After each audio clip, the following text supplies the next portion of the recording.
Finally, would you accept that actually the post office isn't a big money spinner in itself, the day-to-day business of it? There's one part of it which is the cash cow. The day-to-day stuff is not, and nowhere else is it also making money these days. Well, I think that's part of the universal service obligation. The delivery to every address 6 days a week at a universal price is not a commercial money-making enterprise for anybody.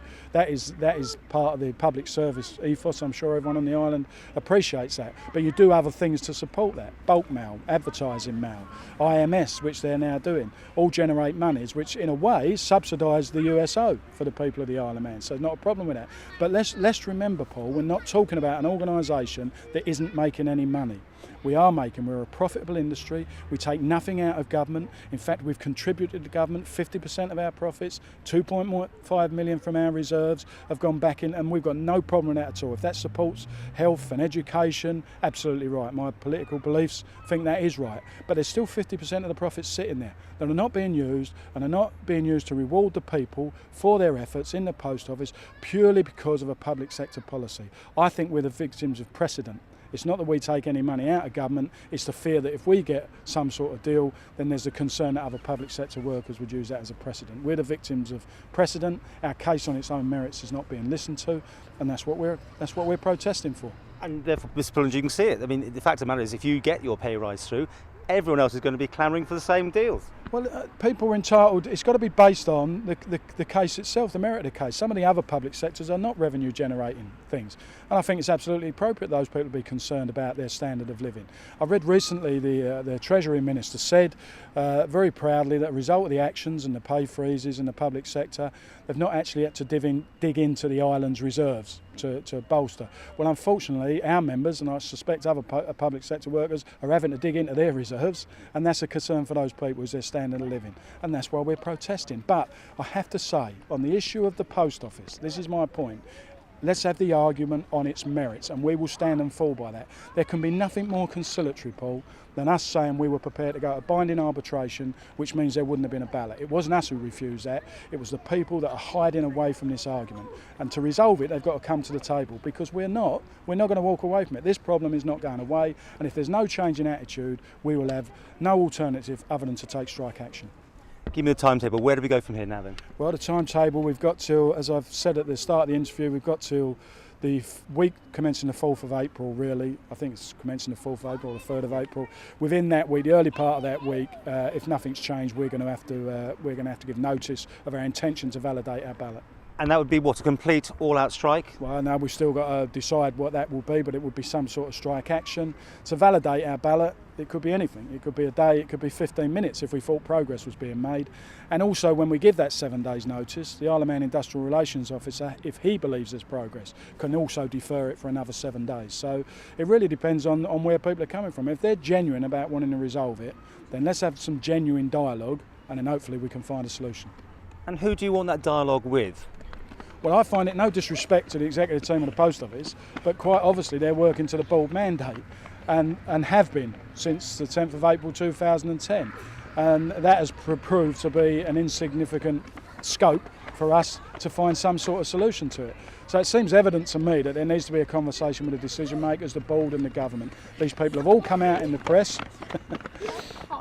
These people have... There's people that have been quite happy to involve themselves in the media, but seemingly refusing to come into the room. And that's, I think, is the problem.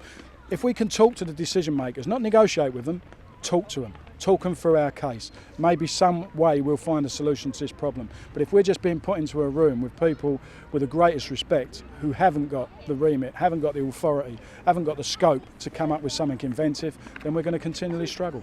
And is that Tony Brown that you want to talk to, basically, then? You know, the head of the government? I'd love to have a conversation with Tony Brown about it.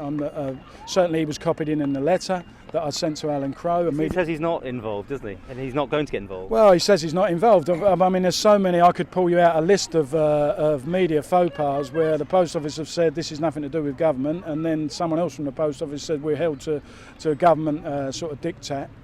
You know, there's lots of moving of goalposts which have taken place during this sort of media debate. You know, we don't want all that. I can't stress enough. Put us in the room with the right people. We haven't even had a private phone call to say, Terry, come and talk to us. Let's see if there's a way around of us avoiding this. I think this is. I think people are nervous. They're either unconfident of their position, otherwise they would come into the room and argue it out. Otherwise they would have accepted arbitration, and we would have walked away with nothing, and we would have had to accept that because we would have agreed to go into binding arbitration.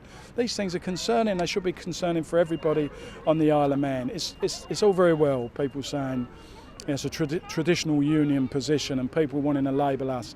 We've been nothing but sensible. Even this point of validating our ballot, we're leaving it to the very last minute for the scope to talks. We wrote to the employer immediately that we got our ballot result, which was a clear mandate in that ballot result, and everybody knows that. We wrote to them immediately, and yet we don't get a reply for well over a week.